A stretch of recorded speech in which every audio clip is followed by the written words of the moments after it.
창세기 47장 1절로 봉독해 드리겠습니다. 요셉이 바로에게 가서 고하여 이르되 내 아버지와 내 형들과 그들의 양과 소와 모든 소유가 가나안 땅에서 와서 고센 땅에 있나이다 하고 그의 형들 중 5명을 택하여 바로에게 보이니 바로가 요셉의 형들에게 묻되 너희 생업이 무엇이냐?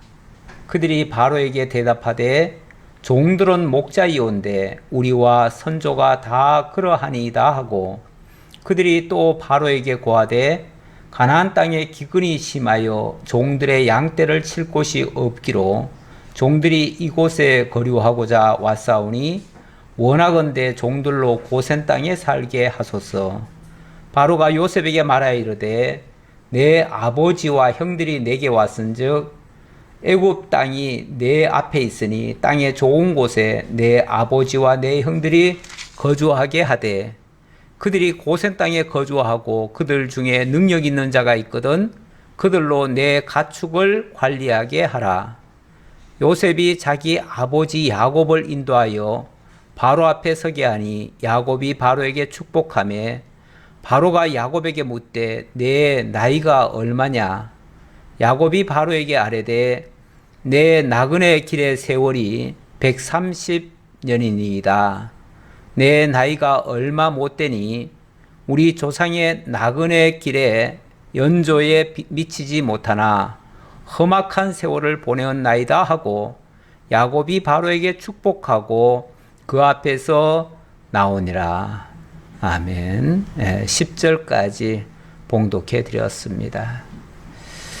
7절에도 야곱이 바로에게 축복하며 그랬는데 또 10절에도 야곱이 바로에게 축복하고 이렇게 말씀하네요. 우리가 전에 히브리서 한번 강의할 때 제가 그 얘기를 했던 것 같은데 히브리서 7장에 보면 폐일원하고 큰 자가 어린 자에게 축복한다 그랬습니다. 복빌을 받는 자가 누구냐면 큰 자가 아니라 어린 자라고 그랬습니다. 지금 야곱이 바로에게 축복을 했다 이렇게 말을 하네요. 그렇다면 육적으로야 당연히 바로가 황제죠. 황제. 여기 우리 성경에는 왕이라고 지금 표현되어 있지만 사실은 황제입니다. 그 어마어마한 대국의 황제가 어디서 이렇게 들어온 나그네 같은 사람 야곱으로부터 축복을 받아요. 야곱이 축복을 해요. 그러니까 육적으로는 틀림없이 야곱이 바로만 못합니다. 하지만 영적으로 말하면 오히려 야곱이 바로에게 축복할 만큼 영적으로는 위에 있는 자이다 라는 말씀을 일단 드리고 시작을 할까 합니다.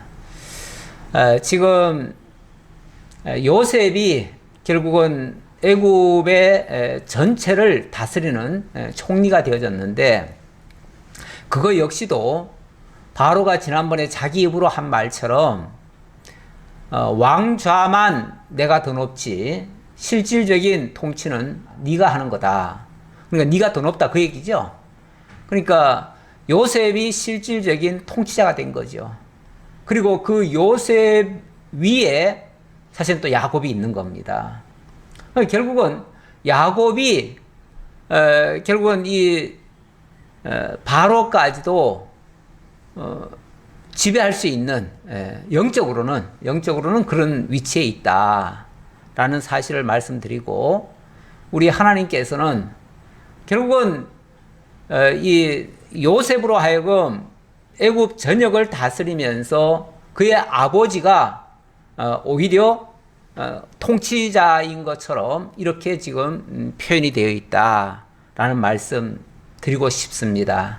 왜 이 이야기를 자꾸 해드리고자 하냐면 이 요셉 사건이 단순히 요셉 한 사람의 사건에서 그치는 것이 아니고 장차 우리 주 예수 그리스도께서 가장 비천한 자리까지 내려가셨다가 가장 높은 자리에 오르셔서 만왕의 왕이 되시고 다스리시고 온 천하를 주관하실 것을 가리키면서 그 아버지의 아버지, 그 주님의 아버지, 바로 우리 하나님이 온 천하를 주관하시는 하나님이신 것을 예표적으로 보여주는 사건이기도 하기 때문에 그래서 제가 이 말씀을 굳이 드리고자 합니다. 자, 다시 본문으로 돌아와서요. 요셉은 형제들의 모든 잘못을 깨끗이 용서하고 온 가족을 애굽으로 초청을 했습니다. 그래서 야곱의 가족들 70명이 애굽으로 들어왔습니다. 하지만 지난주에 보니까 야곱은 곧바로 아들을 쫓아가지 않습니다. 그리고 고센 땅에 머물면서 오히려 아들로 하여금 오게 만들죠. 그래서 아들 요셉이 고센 땅까지 왔고 또 형제들을 만났고 거기서 아버지에게 절하고 아버지로부터 이야기를 듣고 그리고 이제 아버지를 모시고 또 형제들 5명을 데리고 바로 왕을 아련하러 가는 겁니다. 그런 이제 과정이에요. 그런 과정에 있고 이제 바로 왕에게 간 요셉이 바로 왕에게 이제 보고를 하지요. 보고를 하는데 요셉이 바로에게 가서 고하여 이르되 내 아버지와 내 형들과 그들의 양과 소와 모든 소유가 가나안 땅에서 와서 고센 땅에 있나이다 하고 가나안 땅에서 와서 고센 땅에 있나이다. 일부러 고센 땅에 있게 했죠. 있게 하고 지금 고센 땅에 와 있습니다 라고 얘기를 한 거죠. 왜요? 그 고센 땅에 머물고자 그걸 원하기 위해서 그걸 청하기 위해서 그렇게 한 거죠. 아예 와버리면은 다시 그쪽으로 가는 거는 쉽지 않잖아요. 그렇죠? 그런데 이제 고센 땅에 머물면서 거기서 우리가 그냥 여기 살겠습니다 하면은 쉽게 허락이 될 수 있죠. 왜냐하면 그곳은 사실 가나안 땅에서 봤을 때는 제일 가까운 지역이에요. 어찌 보면 가나안 그쪽 지역과 거의 접경지라고도 말할 수 있어요. 그래서 여차하면 다시 돌아가기도 좋은 장소, 그 장소를 택하고 거기에 머물면서 지금 왕에게 찾아온 거예요. 그러니까 우리는 여기 머물겠습니다라는 거를 암시를 하면서 이제 인사만 온 거죠. 그의 형들 중 5명을 택하여 바로에게 보이니 바로가 요셉의 형들에게 묻되 너희의 생업이 무엇이냐? 그들이 바로에게 대답하되 종들은 목자이온데 우리와 선조가 다 그러하니이다 하고 너희들의 생업이 무엇이냐라고 물으니까 우리는 목자들입니다. 이 목자라고 하면 지난번에 끝에 무슨 말씀이 있었냐면 이 애굽 사람들은 이 목자들을 가증히 여긴다 이렇게 표현을 했어요. 이 가증히 여긴다는 말은 굉장히 천하게 여긴다 그런 뜻이에요. 우리 번역에 따라서 좀 다를 수 있는데 우리 식으로 표현하면 굉장히 천하게 여기는 직업이다 그 얘기예요. 옛날에는 특히 그런 어떤 사람을 계급화해 가지고 이해를 한 경우가 참 많았습니다. 우리나라도 선비는 제일 위에 있는 사람이고요. 저 상인들은 제일 저 아랫사람. 그 이하 사람들도 있죠. 그 이하 사람들은 아주 그건 뭐 축에도 안 드는 거죠. 사람 축에도 안 드는 거죠. 그렇게 천하게 여기는 사람들도 있었는데 어찌 보면 이 당시도 목축을 하는 사람들은 좀 천하게 여겼던 것 같아요. 애굽 사람들이. 그러다 보니까 아마 우리는 목축하는 사람들인데요 하면은 벌써 이 경계할 거예요. 경계. 그렇지 않을까요? 예. 아유 저 천한 것들이 이렇게 생각할 수도 있을 거예요. 옛날에 왜 우리가 뭐 백정 그러면은 왠지 그냥 백정 곁에는 가기도 싫어했잖아요. 예. 요즘 그 미국이나 유럽 쪽에서 이 동양인들을 약간 비하하고 좀 천하게 여기잖아요. 예. 자기들은 더 우월한 존재고 이 동양인들은 뭔가 좀 덜 떨어진 사람처럼 생각하는데 그러다 보니까 동양인들 곁에 오는 거를 싫어해요. 그런 사람들도 있어요. 다 그런 게 아니라 그런 사람들도 있어요. 물론 그건 잘못된 거죠. 지금 시각으로는 완전히 잘못됐는데, 그런데 이 사람이라고 하는 게요, 그런 게 그렇게 교육이 되어지면, 그게 몸에 배어버리면 그렇게 돼요. 그래서 목축하는 사람들은 뭔가 좀 꺼려지는, 그게 지금까지의 애굽의 전통이었으니까 목축하니까 아마 꺼려질 거예요. 일부러 아마 이 사람들은 그걸 강조했을 거예요. 우리는 목축하는 사람들입니다. 왜요? 그래야 목축지가 있는 그곳에 우리는 머물 수가 있고, 머문다는 핑계가 되고, 또 그것을 요청했을 때 쉽게 허락이 되니까요. 그래서 일부러 그 얘기를 한 거죠. 예. 자, 그러면서 그들이 또 바로에게 고하되 가나안 땅에 기근이 심하여 종들의 양떼를 칠 곳이 없기로 종들이 이곳에 거류하고자 왔사오니 청하건대 종들로 고센 땅에 살게 하소서. 이 고센 땅이 바로 풀이 많은 곳이라 우리는 이곳에 살고자 왔으니까 이곳을 주세요. 그 얘기죠. 예. 그러니까 뭐 아마 바로 입장에서는 어차피 뭔가를 줘야 되는데, 살만한 장소를 제공해 줘야 되는데, 그 고센 땅에 살겠다고 하니까 얼싸 좋다고, 그러면 거기 가져라 하고서 쉽게 내준 거죠. 예. 바로가 요셉에게 말하여 이르되 네 아버지와 형들이 너에게 왔은즉 애굽 땅이 너의 앞에 있으니 땅의 좋은 곳에 내 아버지와 내 형들이 거주하게 하되 그들이 고센 땅에 거주하고 그들 중에 능력 있는 자가 있거든 그들로 내 가축을 관리하게 하라. 가축 쉽게 말하면 전문가라고 생각하는 거죠. 그러니까 그렇다면 거기에 있으면서 내 가축도 좀 특별히 관리해 달라. 이 왕을 위한 가축, 왕을 위한 농업 사실 다 따로 있습니다. 왜 그러냐면 왕에게는 아주 특등 진상품을 올려야 되거든요. 그래서 가장 좋게, 가장 잘 기르고, 가장 아주 살찌고, 뭐 아주 자관 우수 등급으로 만들 수 있는 그런 기술자. 지금 이 전통적으로 이들은 목축을 해왔다고 하니까, 그러면은 나에게 바치는 것도 너희들이 좀 알아서 해줘라. 이런 식으로 부탁을 하는 거죠. 요셉이 자기 아버지 야곱을 인도하여 바로 앞에 서게 하니 야곱이 바로에게 축복하며 축복을 했다. 서두에도 말씀드렸지만 참 우리 믿는 사람들은 사실 이런 특권이 있긴 있습니다. 하나님께서 우리에게 이 세상을 향해서도 모든 사람을 향해서도 축복할 권을 주셨어요. 쉽게 말하면 축복권을 받았어요. 아무나 받는 게 아니고 하나님의 자녀이기에 축복권이 있는 거예요. 예. 하나님의 쉽게 말하면 그 특권을 받은 자들이에요. 그 받았기에 우리는 이제 세상을 향해서 축복이 가능해요.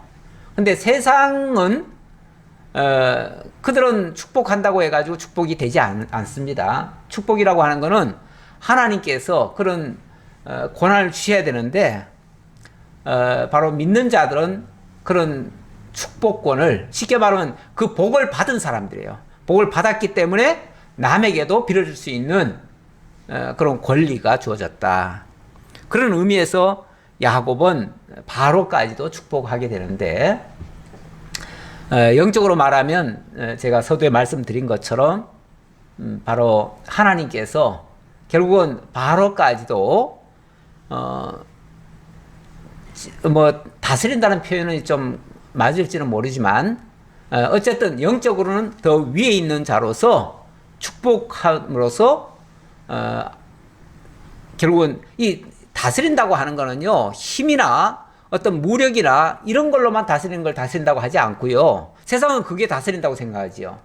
그런데 그 영적으로 우월해서 그들에게 어떤 선한 영향을 끼치는 것도 사실은 다스림입니다.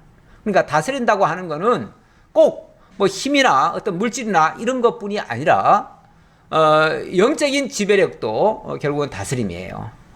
그런데 바로 야곱이 바로에게 그렇게 했다라는 뜻이고요. 자, 그랬더니 바로가 야곱에게 묻습니다. 내 나이가 얼마냐? 야곱이 바로에게 아뢰되 내 나그네 길의 세월이 130년이니이다. 내 나이가 얼마 못되니 우리 조상의 나그네 길의 연조에 미치지 못하나 험악한 세월을 보내었나이다 하고 나이가 얼마냐 연세가 얼마입니까 라고 물으니까 제 나그네 길이 나그네의 길의 세월이 130년입니다 이렇게 얘기를 하네요. 130년 130년도 적은 기간은 아니죠. 그런데 이제 그 선조들에 비하면 적다 그 얘기죠. 선조들에 비하면 아직은 제가 어립니다 라고 말하면서 제가 130년밖에 안 됐습니다 라고 말하는데 그 130년도 이렇게 얘기를 하네요. 험악한 세월을 보내었나이다. 험악한 세월을 보내었나이다. 참 파란만장이라는 표현이 맞지요. 이 야곱의 일생은 그 어떤 사람의 일생보다도 월등히 더 많은 그 진짜 파란만장의 시간을 지내왔습니다. 왜 그랬죠? 왜 그렇게 파란만장했죠? 그냥 순응하며 살았으면 그렇지는 않았을 것 같아요. 좀 거스리는 삶을 많이 살았던 것 같아요. 우리 하나님께서 인도하시는 길이 있는데 그 하나님의 뜻을 바로바로 알아채고 그 뜻에 순응하면서 살았다면 아마 그 세월이 그렇게 험악하지는 않았지 않겠는가라는 생각이 듭니다. 그런데 보면은 야곱은 물론 뭐 큰 틀에서 하나님의 뜻을 몰랐다라고 얘기하기보다는 뜻을 알았는데 그 뜻을 관철하기 위한 수단 방법을 다 썼다 이렇게도 말할 수 있겠죠. 그러다 보니까 뭔가 수단을 많이 썼어요. 방법을 많이 찾았어요. 그러다 보니까 남들보다는 훨씬 더 많은 어려움을 겪었고 많은 그 과정이 복잡하게 꼬였어요. 사실 많이 꼬였던 거죠. 그냥 믿고 가만히 기다리고 참고 이렇게 살았으면 그렇게까지 힘들지 않았을 수도 있는데 어쨌든 그 어떤 목적을 그 목적이라고 하는 거는 하나님께서 주신 선한 마음일 수 있어요. 그것까지는 좋은데 그걸 향해서 달려가는 그 길이 엄청나게 많은 방법을 동원을 했어요. 그러다 보니까 남들이 안 가도 될 만한 길을 많이 갔고요. 거치지 않아도 될 일들을 많이 거쳤고요. 그런데 그게 꼭 나쁜 것만은 또 아니에요. 결과적으로 보면 나쁜 것만은 아니에요. 그걸 했기 때문에 하나님의 인도하심을 더 많이 깨달았고 하나님과 함께 동행하는 것을 더 많이 발견해서 결과적으로는 정말 믿음의 사람다운 결말이 만들어졌는데 어쨌든 그 과정은 힘들었다 그 얘기예요. 힘들었는데 이 야곱은 그 하나님의 약속을 받고 그것을 처음 경험하는 자라 그런 실수를 계속 반복을 했지요. 계속 반복했어요. 했는데 우리는 그 사실을 이제 말씀을 통해서 들었으니까 가능하면 그 과정을 조금 덜 겪으면 좋겠죠. 덜 겪을 수도 있겠죠. 자신감이 없으신 것 같아요. 어차피 다 겪어야 될 거라고 생각하세요? 어차피 다 겪을 거면 겪어야죠, 뭐. 그러면은 이제 그렇게 힘들더라도 힘들다 소리 하지 마셔야지. 왜냐하면 어차피 알고 겪었으니까. 그럼 힘들다 소리는 하지 말든지. 아니면 힘들다고 할 거면은 좀 더 지혜롭게 그걸 아예 하나님의 뜻인 줄 알고 애시당초 받아들이고 수용하고 감사하고 만족하고 그랬으면 좋겠어요. 그렇죠? 그러면은 조금이라도 그 과정을 조금이라도 생략하지 않을까. 어차피 우리가 겪을 거는 겪어야 돼요. 당할 것도 당해야 되고 힘든 것도 사실이에요.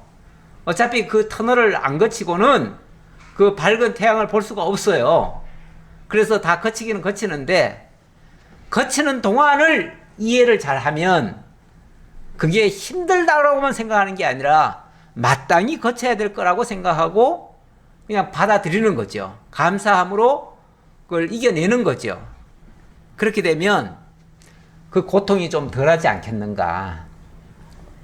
왜냐하면 이 고통이라고 하는 게 물론 실제 육체가 힘들어서 고통도 있어요. 그러나 이 마음의 고통도 굉장히 심하거든요. 사실은 육체 고통보다 마음의 고통이 더 심해요. 육체 고통이라고 하는 거는요, 어떤 면에서 몰핀 주사 하나 맞으면은 사라지기도 해요. 그렇죠? 그런데 이 마음의 고통은요, 그런 거 가지고 해결이 안 돼요. 그렇게 해결이 되는 게 아니에요. 이거는 그야말로 하나님에 대한 지식이 없이는 도저히 풀리지 않는 거예요.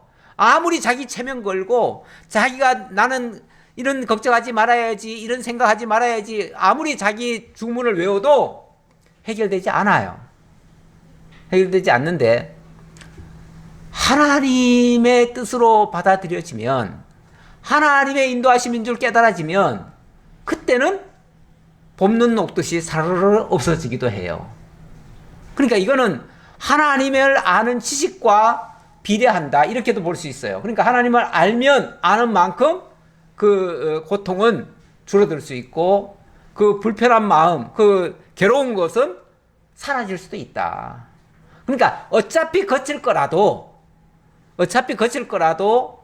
그런 어떤 고통스러운 그 괴로움을 안고 거치느냐, 그거를 어찌 보면 당연하게 받아들이면서 즐기면서 가느냐, 이 차이죠.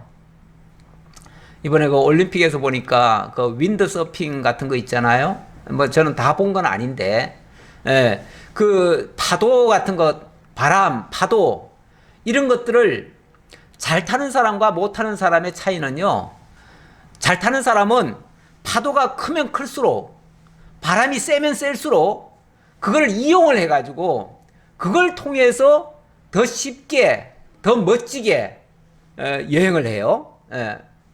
주행을 해요. 그런데 잘 못하는 사람들은 그게 올 적마다 그것 때문에 그냥 힘들어요. 그것 때문에 그냥 실패를 해버려요. 파도 한번 치면은 그냥 기껏 잘 해놨다가 파도 한번 치면 휘떡 다 무효돼 버려요.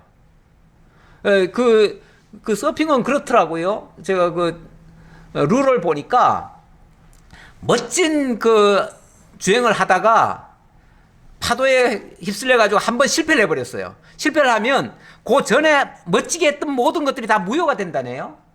그래야 점수가 싹 깎여버려요. 없어져 버려요. 뭐 다른 경기들은 좀 실패해도 그 점수가 남아가지고 나중에 누적이 돼가지고 합산으로 해서 평가를 해주는데, 이 파도 타는 그거는 한 번만 실패하면은요, 그 전에 했던 그 해에 했던 거는 다 무효가 돼버린대요. 그러니까 우리가 신앙생활도 어떤 면에서 이 바람 같은 걸 많이 타거든요. 이 파도 같은 게 많이 와요. 우리 신앙 앞에, 신앙의 경주 앞에 그런 파도나 바람이 많이 와요. 오는데 그걸 우리가 잘 타면은 괜찮은데, 이게 잘못 타가지고 거기에 그냥 역풍 맞듯이 그거 맞고 그냥 그대로 쓰러져 버리면은 지금까지 쌓아 올린 그게 그냥 무효가 되는 것 같은 느낌을 받을 때가 있어요. 종종. 그래가지고 그만 때때로 물거품처럼 돼가지고 우리가 했던 그것들이 이렇게 참 낭패를 당하는, 이 경기라고 하는 게, 올림픽 경기 같은 거 가만히 보면은 우리 인생과 많이 닮아 있잖아요. 그래서 우리가 때로 그런 걸 보면서, 거기서 이기는 걸 보면서 우리도 막 쾌감을 느끼고, 거기서 지는 걸 보고 우리도 막 애통해 하잖아요. 나와 무관하면 그럴 리가 없어요. 나의 삶과 우리의 신앙과도 굉장히 밀접한 그런 모습을 띠고 있기 때문에, 그래서 그런 걸 보면서 우리도 희노애락을 느끼는데, 자, 어쨌든 이 나그네 삶이 이 험악했다고 하니까, 참 이 야곱 같은 이 믿음의 선진도 이렇게 험악한 나그네 삶을 살았는데, 우리라고 어떻게 험악한 세월이 아니겠어요. 험악한 세월은 어차피 당연히 있는 건데 문제는 그걸 그냥 고통으로만 느끼면서 갈 것이냐, 그걸 좀 파도기는 하지만은 즐기면서 넘어갈 것이냐, 그 차이가 있다, 그 얘기예요.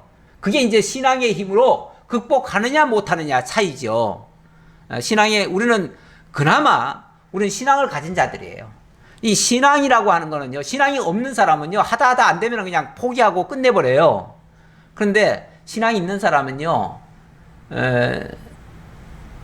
우리 하나님이 이 모든 역사를 하신다는 거 믿기 때문에, 그리고 궁극에는 반드시 승리한다는 걸 알기 때문에, 그래서 포기라는 걸 안 해요. 우리 신앙의 힘이 그겁니다. 포기할 줄 몰라요. 우리는 포기가 뭔지를 몰라요. 예. 그게 길이고, 그게 표되면은 우리는 아무리 난관이라도 그 난관을 오히려 뚫고 넘어가지, 그것 때문에 좌절하지 않아요. 그게 우리 신앙의 힘이잖아요. 그 신앙을 가진 우리 믿음의 사람들은 험악한 세월을 슬기롭게 지혜롭게 넘어갈 수 있는, 오히려 그것을 파도를 타고 넘어가는, 그래서 그 태풍이 오히려 우리의 목적지까지 안전하게 도달하게 해주는 그런 것이 될 수 있다. 찬송가에도 그런 게 있어요. 야곱이 바로에게 축복하고 그 앞에서 나오니라. 축복 얘기 아까 말씀드렸으니까 넘어가고요. 요셉이 바로의 명령대로 그의 아버지와 그의 형들에게 거주할 곳을 주되 애굽의 좋은 땅 람셋을 그들에게 주어 소유로 삼게 하고, 여기 람셋은 고센 땅의 성이에요. 나중에 이 람셋이 국고성이 되죠. 국고성이 되고, 거기에 이제 크게 건축을 해가지고, 애굽이 나중에 그곳을 국고성을 만들면서 이 히브리인들을 막 부려먹기도 하고 그랬던 적이 있어요. 그런데 그 람셋, 그쪽 지역에서, 고센 땅에서는 제일 좋은 땅이다, 이렇게 말씀드릴 수 있고요. 그래도 제일 그 발전 가능성이 있는 지역이다, 이렇게도 말씀드릴 수 있겠습니다. 왜냐하면 나중에 거기서 국고성을 지으니까요. 그렇게 좋은 지역을 그들에게 주어서 소유로 삼게 했다. 그쪽 땅을 아예 줘버린 거예요. 줘서 소유로 삼게 했다. 외지에서 온 사람, 나그네들에게 땅을 그렇게 함부로 주지 않거든요. 물론 사용은 할 수 있도록 하겠죠. 사용은 할 수 있도록 하지만 아예 소유로 주지는 않아요. 그래서 소유권까지 줬다는 것은 굉장한 특혜라고도 볼 수 있죠.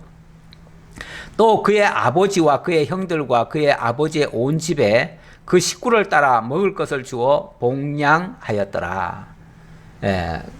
이때부터 정말 나중에 이 요셉을, 새로운 바로 왕이 요셉을 잇기 전까지, 그때까지는 정말 이 야곱의 그 가족들이 굉장히 좋은 시절을 보내게 됩니다. 자, 그런데 기근이 더욱 심하여 사방에 먹을 것이 없고 애굽 땅과 가나안 땅이 기근으로 황폐하니 요셉이 곡식을 팔아 애굽 땅과 가나안 땅에 있는 돈을 모두 거두어 들이고 그 돈을 바로의 궁으로 가져가니, 이제 세월이 좀 더 지났습니다. 좀 더 지났는데 세월이 지나도요, 이 기근이 멈출 줄 모르네요. 하기야 지금은 이제 2년밖에 안 된 상태고요. 앞으로 5년이 더 갈 겁니다. 5년이 더 갈 거니까 굉장히 극심해지죠. 가면 갈수록 더 심해지죠. 그래서 더 이상 먹을 게 없고, 이제 뭐 돈 가지고 팔던 것도 이제 뭐 돈도 다 떨어졌을 거 아니겠어요? 그래서 14절에 보니까 요셉이 곡식을 팔아 애굽 땅과 가나안 땅에 있는 돈을 모두 거둬들였다. 모두 거둬들였다. 이제 살 수 있는 사람은 돈 주고 다 샀겠죠. 그러다 보니까 어느새 모든 돈이란 돈은 전부 다 애굽으로 들어오게 된 거예요. 애굽 요셉의 손으로 들어오게 된 거예요. 그러니까 이 돈을 요셉이 바로의 궁으로 가져갔다라고 하네요. 애굽 땅과 가나안 땅에 돈이 떨어진지라 애굽 백성이 다 요셉에게 와서 이르되 돈이 떨어졌사오니 우리에게 먹을 거리를 주소서 어찌 주 앞에서 죽으리까. 이제 돈 떨어졌으니까 이제 뭘 드리고 받을 거는 아무것도 없습니다. 그러니 이제 곡식 그냥 주세요. 그냥 먹어야 될 거 아닙니까? 이렇게 얘기했겠죠. 예. 원래 옛날부터 이 돈 떨어지고 곡식 떨어지고 하면요 밀란이라도 일어납니다. 원래 밀란이도 일어나요. 처음에는 있는 대로 어떻게 해서든지 팔아서라도 먹고 살려고 막 발버둥 치겠죠. 근데 그것마저도 이제 다 끝나면은 그 다음에는 줄 게 아무것도 없어요. 그러니까 요셉이 이르되 너희의 가축을 내라. 돈이 떨어졌은즉 내가 너희의 가축과 바꿔 주리라.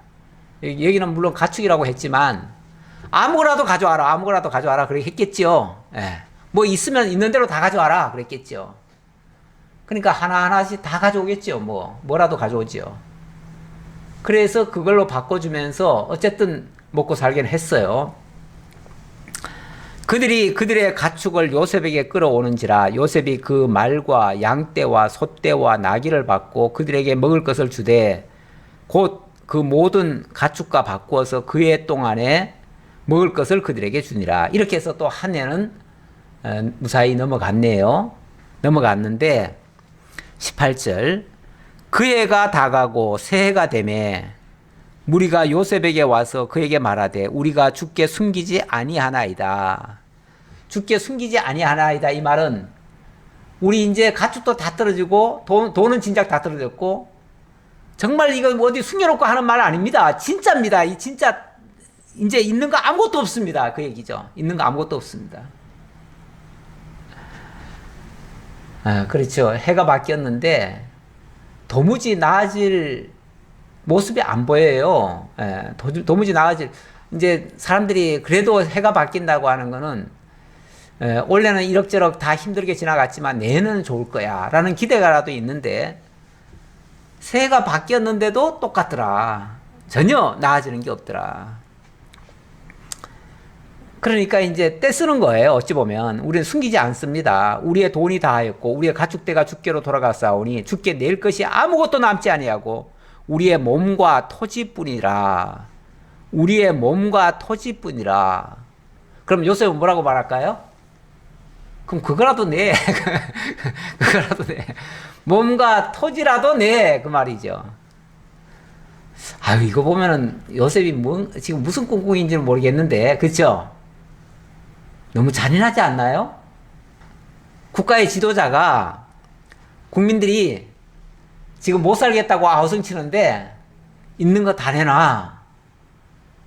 만약에 요즘 같은 시대에 이렇게 말한다면 어떻게 할까요? 진짜 밀란 일어날 것 같아요. 밀란 일어나고 요즘은 왜냐하면은 요즘은 이 권위 국민에게 있잖아요. 민주주의잖아요. 민주주의다 보니까 여차하면 대통령도 바꿔버려요. 그냥 우리가 바꾸면 돼. 우리에게 주권이 있으니까, 국민에게 주권이 있으니까. 그래서 시대가 이런 시대다 보니까 대통령이라도 함부로 못합니다. 이제는. 그런데 이 시대는 그게 아니잖아요. 모든 주권은 왕에게 있잖아요. 그러니까 왕이 하면은 그게 법이에요. 왕이 법이기 때문에 뭐 백성들은 이렇게 하더라도 어떻게 하지를 못해요. 사실은 어떻게 하지를 못해요. 근데 이제 우리식으로 생각하면 와, 요새 너무한 거 아니냐? 아니 백성들이 저렇게 없다고 못 살겠다고 아우성을 치는데 그냥 좀 베풀어 주지. 싸우는 게 많은데 7년치 다 싸놨잖아요. 있으면은 좀 풀어줘야지. 이럴 때 안 주면 어떻게 하려고 그러냐. 이럴 수도 있는데 이제 두고 봐야 됩니다. 이렇게 하는 이유가 있어요. 목적이 있어요.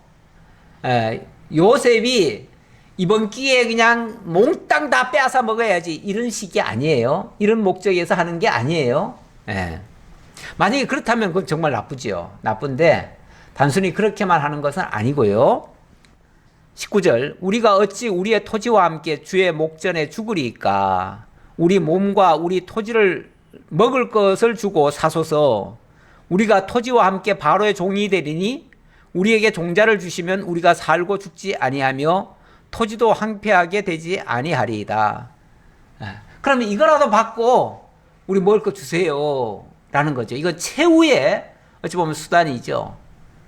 이 토지라도 받으시고 어쨌든 우리 먹어야 살 거 아닙니까? 먹어야 사니까 우선 먹을 거 주십시오.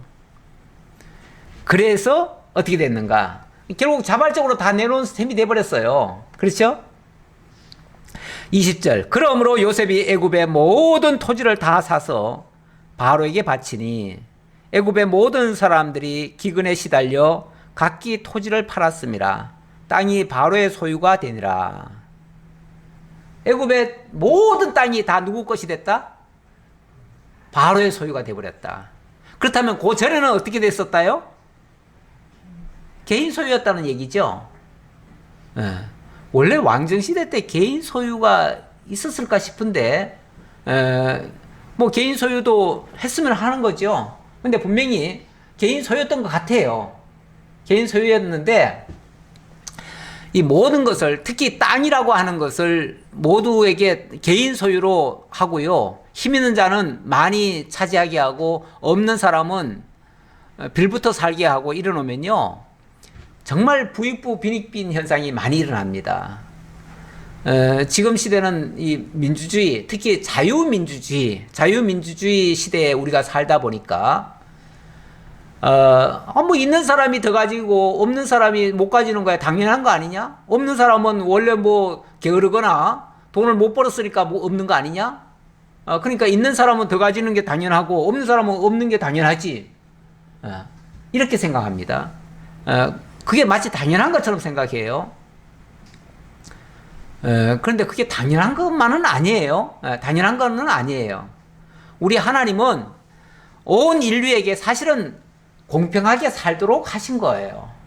공평하게 살도록 하셨는데, 그래서 우리 하나님은 이 땅에 지금 70억 인구라는데, 70억 인구가, 그러니까 인구가 늘어나면 늘어나는 만큼, 이 소득도 많게 하십니다. 옛날에는 인구가 뭐 다 해봤자, 억 단위로도 안 올라갔을 때도 있었을 거예요. 그런데 그때도 다 어려웠어요, 다. 어려웠는데 지금은 70억이나 인구가 되면서도 물질이 부족하지는 않습니다. 그런데 언제라도 그렇습니다. 언제라도 사실은 하나님이 사람에게 필요한 물질을 부족하게 주시지는 않습니다. 그런데 어떤 나라는 되게 지금 부족하지요. 왜 부족할까요? 있는 쪽에서 너무 많이 가져가서 그래요, 사실은. 있는 쪽에서. 그러니까 전 세계의 부의 아마 8, 90%는 정말 부유한 몇 개 나라가 다 가졌을 거예요. 그 나머지 가지고 그저 1, 20% 가지고 없는 나라들이 나눠 먹고 있어요. 그러다 보니까 중간에 있는 사람들은 그나마 겨우겨우 먹고 살고요. 정말 그 최하 빈국에서는 진짜 하루거리도 없어요. 하루거리도 없어요. 그래서 뭐 IT 같은 나라는요. 진짜 쌀을 먹을 수가 없어서 이 양식을 구할 수가 없어서 진흙으로 비스켓을 구워가지고 그걸 먹고 살아요. 근데 진흙은 원래 많이 먹으면 그 탈도 나고 원래 제대로 못 살아요. 병도 걸리고 못 사는데 그래도 조금씩은 먹어도 괜찮은가 봐요. 그래서 양식을 섞어서 먹으면 괜찮다고 그래요. 그래서 진흙 쿠키를 다 해서 먹기도 하고 그러는데 이렇게 못 사는 데는 진짜 못 삽니다. 그런데 우리 하나님이 적게 주신 건 아니에요. 근데 있는 자들이 자유민주주의에서야 힘 있는 자들이 가지는 거죠. 실력 있는 사람들이, 능력 있는 사람들이 더 가지는 거죠. 그게 뭐 어때서요? 그게 법에서 허락한 건데. 이러면서 얘기하는데 그 법이 세상의 모든 법이요 다 공정한 건 아닙니다. 우리가 지금 이 법 하에서는 이렇게 하는 것이 공정이고, 이렇게 경쟁하고, 이렇게 치열하게, 우리 프로그램에 보면은 막 경쟁하는 프로그램 많잖아요. 그게 뭐 공정하다고 생각하는데, 큰 틀에서 보면 그것도 공정한 게 아니에요. 그것도 어느 한도 내에서, 어느 편에서만 공정한 거죠. 예. 그러니까 전체적으로 놓고 보면 그게 공정한 게 아니에요. 진짜 모든 게 다 공정하게 하려면 지금의 모든 제도도 사실은 다 바뀌어져야 돼요. 성경적인 제도로 다 바뀌려면은 바뀔 게 너무 많아요. 많은데 또 잘못하면은 이거 잘못 이해하면 이런 게 자칫하면 또 공산주의 같이 또 돼버릴 수도 있어요. 예. 그래가지고 이런 말 하기도 쉽지는 않은데 어쨌든 요셉이 쉽게 말하면은 이 법을 다 바꾸는 거예요. 지금 토지법을 다 바꿔요. 바꾸기 위해서 이렇게 지금 개인 소유화 되었던 거를 일단은 다 빼앗습니다. 근데 빼앗는다고 해가지고 강제로 빼앗는가? 강제로 빼앗지는 않아요. 양식을 주고 정식으로 사는 거예요. 그거를. 예. 공식적으로 정식으로 그걸 다 사요. 합법적으로. 다 사가지고 나중에 이 요셉이 이걸 토지법을 만들어가지고 그 법에 의해서 그 백성들에게 다시 나눠줘요. 이렇게 하는 겁니다. 이렇게 하기 위해서 이렇게 거두는 거예요. 그러니까 선한 목적을 가지고 어떻게 보면 이 방법을 쓰는 거지, 이 방법이 지금 악하게 지금 이용하는 게 아니에요. 무자비하게 하는 게 아니에요. 예. 그래서 이거는 요셉이 너무 무자비하게 이렇게 돈을 빼앗고 가축을 빼앗고 또 땅을 다 빼앗는다 이렇게 생각할 게 아니고 다른 목적이 있어서 이렇게 한다라고 생각하시면 됩니다. 자, 어쨌든 이렇게 해가지고 모든 땅이 다 바로의 소유가 됐다고 하지요. 예. 요셉이 애굽 땅 이 끝에서 저 끝까지의 백성을 성읍들에 옮겼으나 제사장들의 토지는 사지 아니하였으니 제사장들은 바로에게서 녹을 받음이라. 바로가 주는 녹을 먹음으로 그들이 토지를 팔지 않음이었더라. 백성들의 모든 땅은 쉽게 말하면 다 확보를 한 셈이에요. 확보를 했는데 이 제사장들은 확보를 못했다. 확보할 이유가 없죠. 왜냐하면 그들은 따로 녹을 먹잖아요. 따로 녹을 먹으니까 아니 쉽게 말하면 정부에서 다 필요한 양식을 다 주는데 녹을 받으니까 주는데 그들의 땅까지 팔아가면서 그걸 할 수는 없잖아요. 그렇죠? 예, 할 리도 없지요. 그 사람들이. 그러니까 그들의 것은 빼앗지를 못했는데 어쨌든 이렇게 해서 전 국토를 바로 왕의 수하에 들게 만들었다. 자, 이렇게 되어지면 결국 땅을 가진 자가 다스리는 자 아닙니까? 전체 다 땅을 다 가진 자가 결국은 바로의 통치권을 그만큼 강화한 거죠. 강화한 건데 바로의 통치권을 강화한다고 하는 것은 결국은 요셉의 통치권이 그만큼 커졌다는 얘기예요. 요셉의 이 모든 게 지금 요셉이 지금 하는 거니까 결국은 요셉이 이 모든 것을 다 다스리게 됐다. 온 백성을 다 다스리게 됐다. 이 말은 요셉이 진정한 통치권자가 됐다 그 얘기예요. 옛날에는 각자 소유가 있어가지고 통치를 다 안 받아요. 일부만 받지 전체 온전한 통치를 안 받아요. 근데 이제는 온전한 통치 아래 들어가게 됐다. 자, 23절입니다. 요셉이 백성에게 이르되 오늘 내가 바로를 위하여 너희 몸과 너희 토지를 샀노라. 여기 종자가 있으니 너희는 그 땅에 뿌리라. 자, 이렇게 땅을 다 확보한 다음에 어떻게 해요? 종자를 뿌리라. 그러면 지금부터는 누구 땅이에요? 바로의 땅에 종자를 뿌리라. 전에는요 자기 땅에 종자를 뿌린 거죠.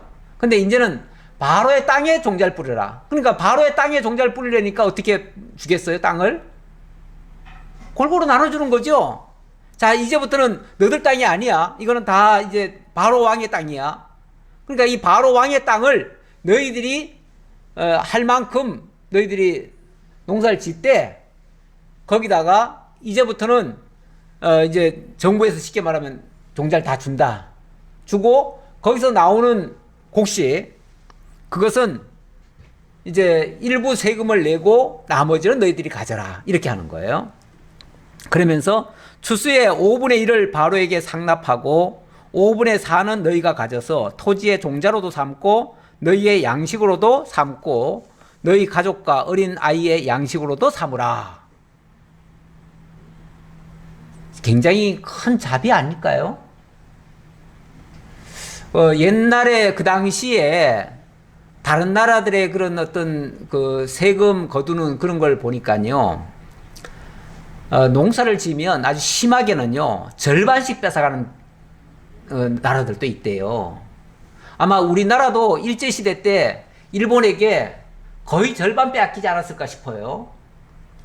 그러니까 좀 아주 무리한 그 정부는요, 세금을 거의 절반씩 뺏어갑니다. 굉장히 많이 걷어가는 거죠.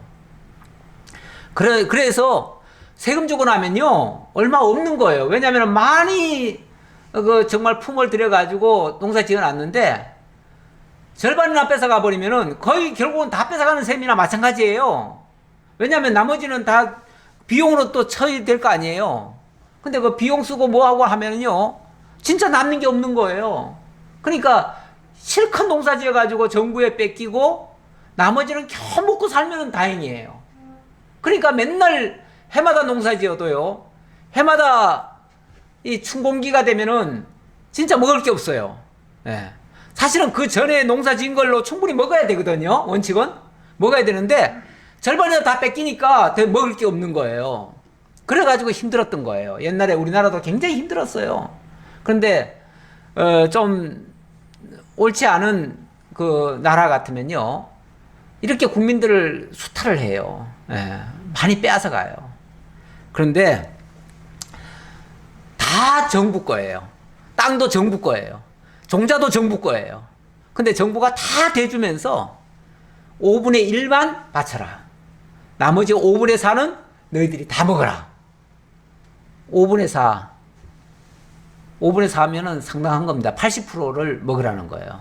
20%만 세금 내라. 물론 지금 우리 시대에서 봤을 때 우리는 10%만 보통 세금 내는데 20% 내라고 하면은 그것도 적은 건 아니지만 다 거저 받아가지고 20%만 주고 나머지 먹는다는 건요, 굉장한 겁니다. 그거 굉장히 큰 수확이에요.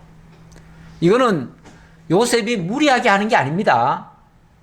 굉장히 지금 자비를 베푸는 겁니다. 은혜를 베풀어 주는 겁니다. 온 백성들에게. 그리고 모든 백성들이 어찌 보면 옛날에는 막 개인, 쉽게 말하면 힘 있는 자는 많이 가지고 없는 자는 조금 가지고 이랬었는데 이 흉년기를 거치면서 모두가 다 똑같은 처지가 돼버렸어요. 어차피 다 못 사는 시대가 돼버렸어요. 그러다 보니까 아예 그냥 이 바닥에서부터 다 새로 출발하는 거예요. 새로 출발하니까 모든 백성들도 어찌 보면 공평해지는 거예요. 진짜 공정한 사회를 만드는 거죠. 공평한 사회를 만드는 거죠. 이거는 굉장히 제가 봐서는요, 좋은 방식 같아요. 좋은 방식인데, 물론 우리 지금 시대와는 좀 안 맞죠. 근데 왕정시대의 입장에서 봤을 때는 원래 왕정시대라고 하는 거는 이 왕권을 강화하는 게 1차 목표이기도 하거든요. 그런데 그렇게 하면서도 백성들에게 그 혜택을 다 주면요, 그러는 왕정시대는 백성들도 원합니다.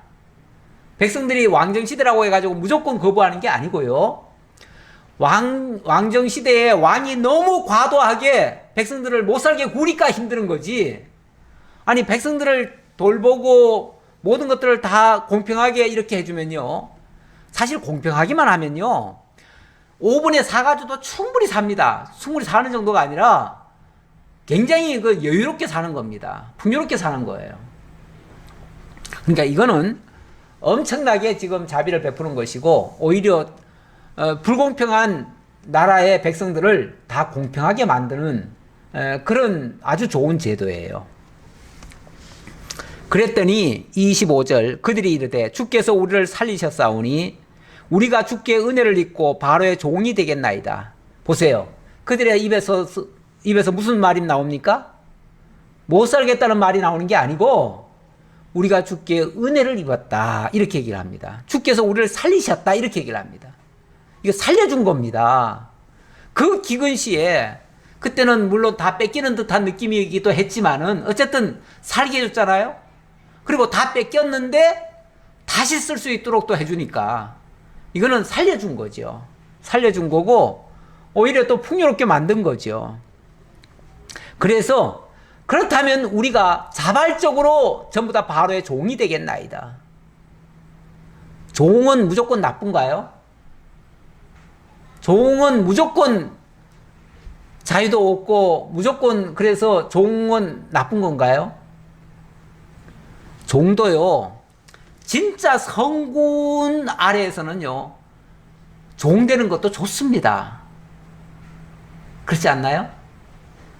예, 우리가 종 노릇을 안 해봐가지고 종 그러면 무조건 나쁜 걸로만 생각하는데 이 왕정시대 때는 어차피 사실은 다 종살이 해요. 어차피 종살이 하는데 공평하게 해주는 종 같으면요, 그 주인과 함께 영원히 살기를 원해요. 그래서 그 솔로몬 시대 때 솔로몬이 물론 말년에는 좀 안 좋았습니다만은 초기에는 정말 지혜롭게 나라를 다스렸어요. 그리고 정말 평안하게 만들었어요. 백성들도 평안하게 만들었어요. 그럴 때 스바 여왕이 와가지고 정말 복되도다 당신의 백성들이요, 당신의 통치를 받는 백성들은 얼마나 행복할까, 이런 식으로 얘기를 합니다. 예. 그러니까 진정한 통치자의 통치를 받는 거는요, 행복입니다. 이게 지금 무슨 얘기 하려고 이 얘기까지 나오냐면, 지금 이 요셉이 모든 백성들의 그 권리를 쉽게 말하면 다 빼앗아 가지고 이제 다스리는 자가 되는 거 아닙니까? 그게 이제 왕이 된 거예요. 왕이 된 셈이고, 그 백성들은 이제 그 정말 훌륭한 왕의 통치를 받는 거예요. 그래서 온 백성들이 다 지금 행복하게 지금 만들어주는 거예요. 이게 뭘 예표하고 있냐면, 장차 우리 주 예수 그리스도께서 정말 그 가난한 상태에 오셔가지고 이제 지금 십자가와 부활을 통해서 만왕의 왕이 되시잖아요. 왕이 되신 다음에 온 천하 만민, 당신의 택한 백성들을 이제 다스리게 되실 거. 그래서 만왕의 왕이 되실 것을 가르쳐주는 예표적인 사건이기도 해요. 그래서 그리스도 안에서 그리스도의 통치를 받는 백성들, 그들이 바로 하나님의 자녀들이죠. 그 하나님의 자녀들은 정말 행복한 자녀들이 될 수 있다라는 걸 보여주는 사건이기도 해요. 이거는 장차 그러니까 영적인 의미로는 이게 장차 그리스도께서 온전한 통치자가 되시고 우리를 공평하게 다스려 주실 것을 가르쳐주는 하나의 예표적인 사건이 되어진다, 그렇게 말씀드릴 수 있습니다. 자, 이렇게 해서 26절, 요셉이 애굽 토지법을 세우매 그 5분의 1이 바로에게 상납되나 제사장의 토지는 바로의 소유가 되지 아니하여 오늘까지 이르니라. 이제 이 제사장의 토지는 바로의 소유가 안 됐다. 제사장은 바로에게 원래 속한 사람들이에요. 그렇죠? 원래 바로에게 속했던 사람들이에요. 쉽게 말하면은 거기에 공무원이나 다름없어요. 그래서 그들에게는 따로 그 녹을 받기 때문에 굳이 따로 세금 낼 필요도 없고 또 땅을 팔 필요도 없고, 그래서 그들에게는 다 줬는데, 쉽게 말하면은 원래 바로에게 속한 자에게는 자유가 있는 거예요. 이것도 영적으로 제가 설명을 좀 드리자면, 우리가 그리스도 예수 안에서는 자유자입니다. 자유자죠. 그리스도 예수 안에서는 자유자예요. 우리가 밖에서는 그 자유를 잘 모르지만 그리스도 예수 안에서는 우리가 자유자입니다. 어떤 제약도 없어요. 바로 그렇게 될 것을 가르쳐주는 하나의 예표적인 사건이기도 합니다. 자, 마저 읽고 마치도록 하지요. 이스라엘 족속이 애국 고센 땅에 거주하며 거기서 생업을 얻어 생육하고 번성하였더라. 자, 이제 고센 땅에 가서 원래 그 목적했던 바대로 거기서 생육 번성했다. 이게 이제 하나님이 그곳으로 인도해서 거기서 생육 번성 시키시려고 옮기신 거니까 그렇게 생육번성하더라 그 말이죠. 야곱이 애굽 땅에 17년을 거주하였으니 그의 나이가 147세라. 이제 17년이 지난 후 얘기입니다. 그러니까 앞에 이제 기근 얘기는 다 끝났어요. 끝났고 이제 이거는 이제 이 야곱의 이야기입니다. 17년 후의 야곱의 이야기. 이스라엘이 죽을 날이 가까움에 그의 아들 요셉을 불러 그에게 이르되 이제 내가 너에게 은혜를 입었거든 청하노니 너의 손을 내 허벅지 아래에 넣고 인애와 성실함으로 내게 행하여 애굽에 나를 장사하지 아니하도록 하라. 이제 죽을 날이 다가오니까 이제 야곱도 이제 감이 오지요. 이제 내가 얼마 못 살겠구나라는 걸 아니까 이제 그런데 한 가지 걱정이 생겼어요. 무슨 걱정이냐면 뭐 원래 살던 그 헤브론 땅에서야 거기서 죽으면은 거기 막벨라 굴에 묻히면 돼요. 그런데 그럼 뭐 다른 걱정거리가 없는데 지금은 객지에 나와 그랬잖아요. 객지에 나와서 여기서 만약에 죽게 되면 여기 이국 땅에 지금 묻힐 수도 있잖아요. 그러니까 그거는 원치 않는다. 하나님께서 내게 원래 약속했던 장소가 그 헤브론이니까 나는 그 헤브론에 묻히고 싶다. 거기에 아버지, 할아버지 다 거기 계시는데 거기 막벨라 굴에 묻히고 싶다. 그러니까 내가 죽거든 네가 이 애굽에다 장사하지 말고 나를 그쪽으로 옮겨달라 그 말이죠. 그러면서 30절 내가 조상들과 함께 눕거든 너는 나를 애굽에서 메어다가 조상의 묘지에 장사하라. 요셉이 이르되 내가 아버지의 말씀대로 행하리이다. 야곱이 또 이르되 내게 맹세하라 하매 그가 맹세하니 이스라엘이 침상 머리에서 하나님께 경배하니라. 침상 머리에서 침상머리. 이제 침상머리라는 말은 침상에 누웠다는 얘기잖아요. 그렇죠? 그러니까 이제 연세도 들고 더 이상 거동도 못하게 됐고 이제 곧 죽을 것 같으니까 일어나지도 못하고 거기서 이제 마지막으로 요셉이 아무래도 그 지금 주권을 가진 자니까 요셉에게 맹세를 시키는 거예요. 이제 환도뼈 여기 허벅지 아래에 넣고 그랬는데 이게 이제 전에 성경에는 환도뼈라고 되어 있습니다. 그러니까 아브라함도 그렇고 이삭도 그렇고 뭔가 맹세시킬 때는 꼭 환도뼈에다가 손을 넣고 하라고 합니다. 굉장히 환도뼈가 그 어찌 보면 굉장히 중요한 자리이기도 하고요.